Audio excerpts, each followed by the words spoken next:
Today I want to talk about something that comes up very often, and that is weight plateaus.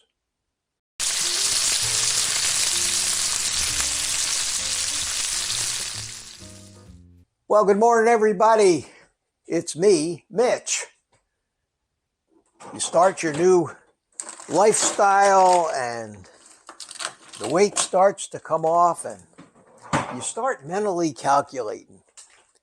You say, holy cow, I've lost 5 pounds in the first week and I need to lose 50 pounds. So that means I only have to stay on this diet for 10 weeks and then I'll be 50 pounds later. That is fabulous. I love this diet. And you start telling everybody that, oh, wow, this carnivore or keto thing is amazing. I'll be down at my goal weight in no time at all. I lost 5 pounds this week. I lost 10 pounds this week. I'm losing a pound a day, whatever it is. You extrapolate that out and set some kind of an unrealistic goal for you. And that's great. I mean, it doesn't hurt because it makes you enthusiastic, but the reality of life and the reality of our physiology is that is never going to happen. Never, ever going to happen. And there's reasons for that. And there's reasons why we plateau in anything we do in life. Building muscle, losing weight, whatever it is, it never, ever, ever, ever continues at a constant rate. And there's a very real and explainable reason why not. And like everything else, when you're doing anything or trying to accomplish anything, the most important thing is to understand the why. Because if you don't understand the why, it just sabotages your efforts because you feel like it's not working. I don't know why it's not working. I started this and I lost all this weight and now the scale just says the same thing every day. And it has for a week, a month, 3 months. I give up. I'm going back to the donut shop. And off you go. I look back at my own experiences, not only from just a health perspective, but from my weight loss perspective, my own plateaus over a lifetime, over years and years of different diets. I would lose a bunch of weight and then stop. Sometimes it would even go back up. And I would panic and say, well, this doesn't work, and off I go.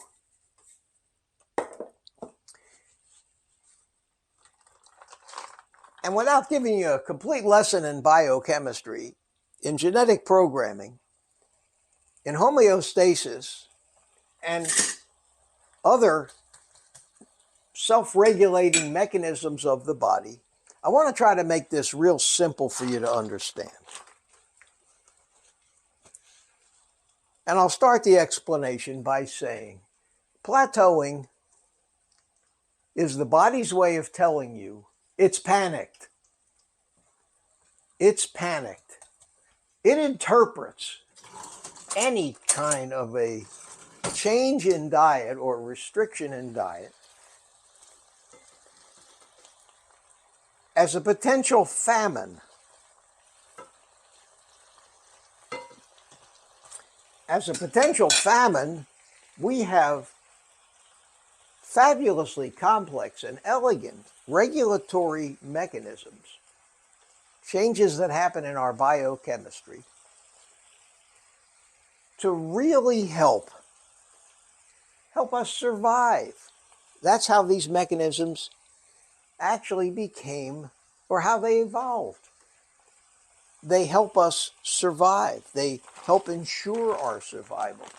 Our body knows, our animal mind knows that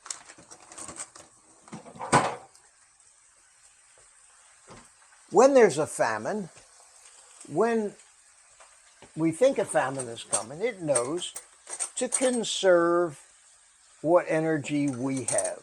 And what energy do we have but our fat? Our fat is hard-fought gains in gas in the tank for the hard times when you can't find a gas station. We do the same things all the time. People even go so far to conserve gasoline as they turn off their air conditioners in their cars in the summertime, if they think there's not going to be a gas station in the future before they run out of gas. We do the same thing with our money.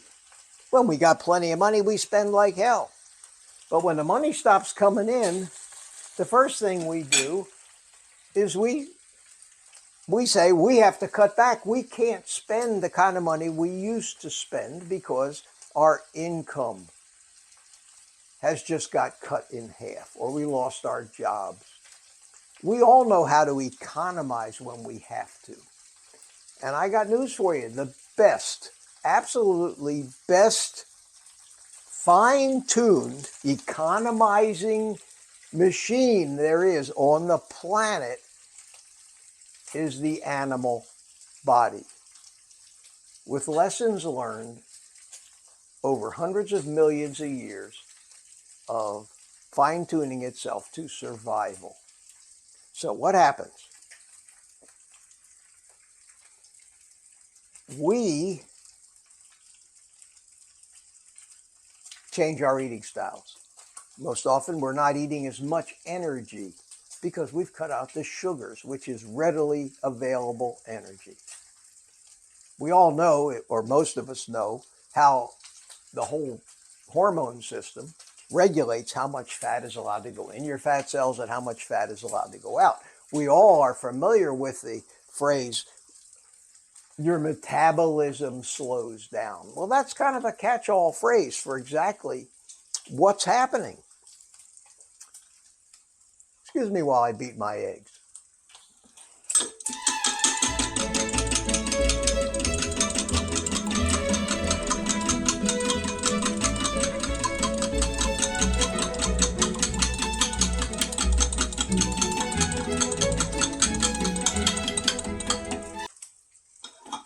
Thank you. So we're familiar with the concept of if you don't eat enough, your metabolism will slow down. We all should know, if we don't already know. Have to comment on that sound, my favorite sound. Bacon sizzling in the pan. I know people tell me to cook in an air fryer, but you just miss out on some of these good things along the way. So we all know that the harder we work, the less we eat, the more we exercise, which means we're actually using more energy, that our body is going to start to work very hard to conserve. And the best way it can conserve is shut down your fat cells. Don't let them give up some of that money in the bank that you have. Stop spending. Your body says, stop spending energy, concentrate on storing energy. And that's why we get fat. We get fat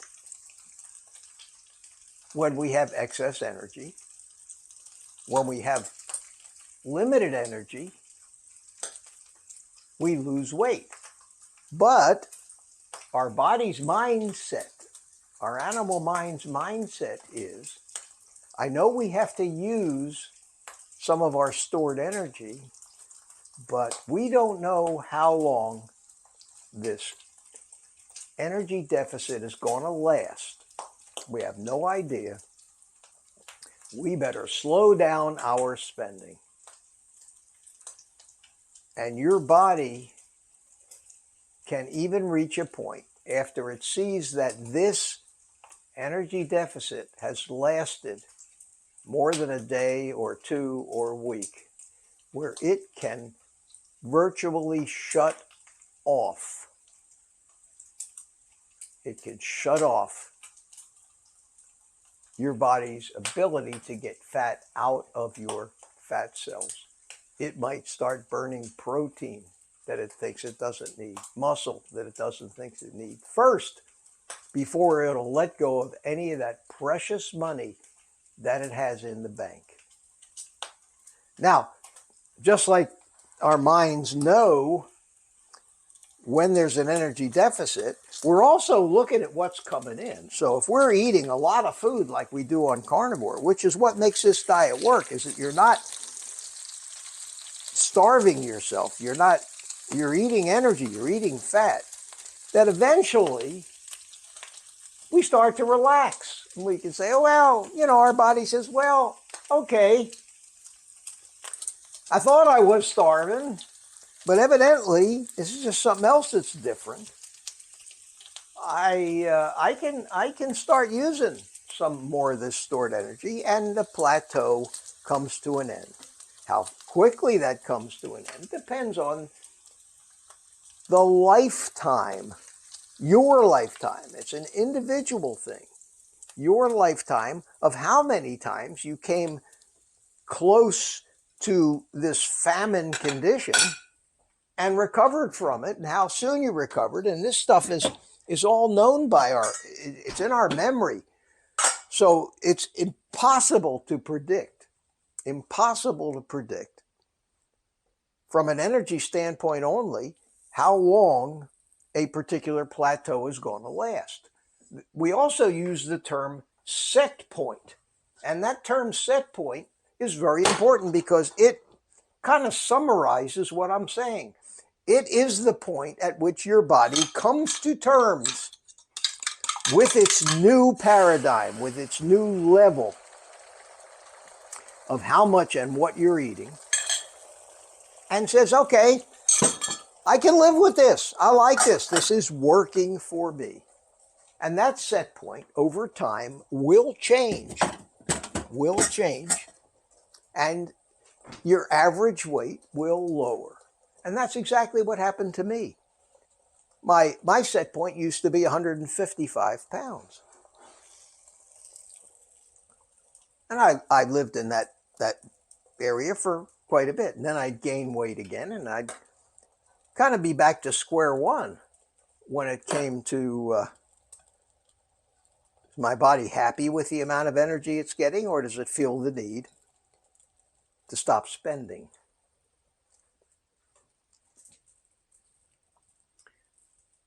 All of a sudden, started losing weight again. This is on carnivore I'm talking about. After a few months, my set point kind of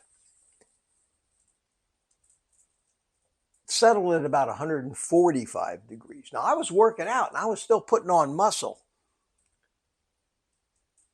but my body fat percentage was decreasing. And I stayed in the mid 140s for months, and I didn't lose any more weight, and I was happy. I said, well, this is where I'm going to be. This is where I'm going to be. 145 or so pounds, perfect for me. I can live with this little bit of fat I got around the middle, and that's great. I love it. And a month or two later, all of a sudden, I started losing weight again, and I ended up around 140 pounds. My set point readjusted. my body learned more, that it didn't need that extra. It didn't need that extra 5 pounds to carry around. I wasn't going to starve to death. It became convinced that this is the way it's going to be, so it's okay. And to economize, it decided it didn't need to carry that much extra fat around. Just like in your car, you don't need to carry 2 tons in the trunk everywhere you go if you don't need it.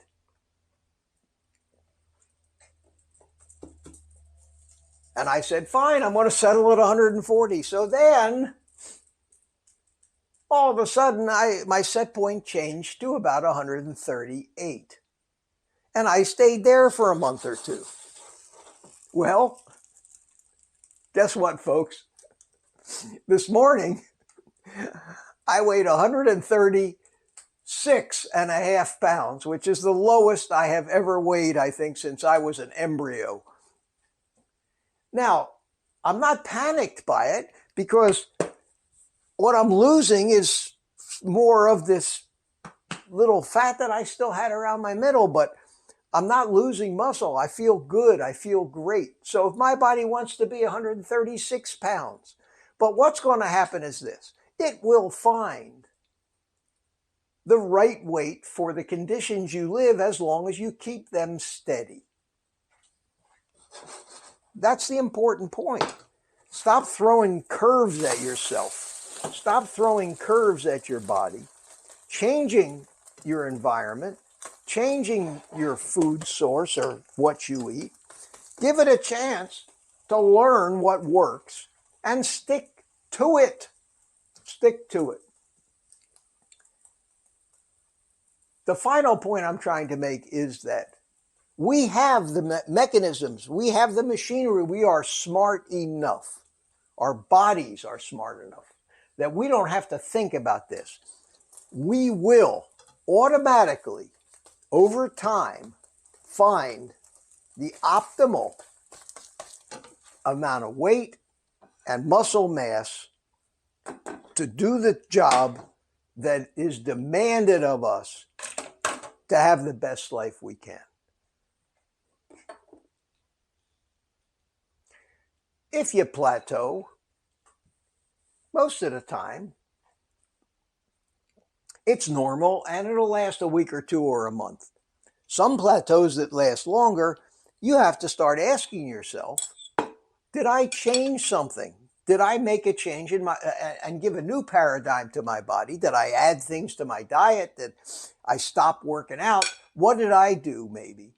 But if you're doing the same thing and sticking to the routine and have the ability to not let yourself get derailed because the stupid scale stopped going down, or you don't have the ability to concentrate on all of the other non-scale victories that we get, you're going to plateau for a longer period of time. But if you stick to this, like I do, if you add consistency in your diet, keep your routines and your exercise consistent, your plateaus will be short, but you have to have them. Your body has to readjust. It has to take the time to readjust. Get used to it. Don't let it derail you. Don't let it disgust you. Concentrate on the positive things that are happening to you and take the rest of the day off. And eat meat.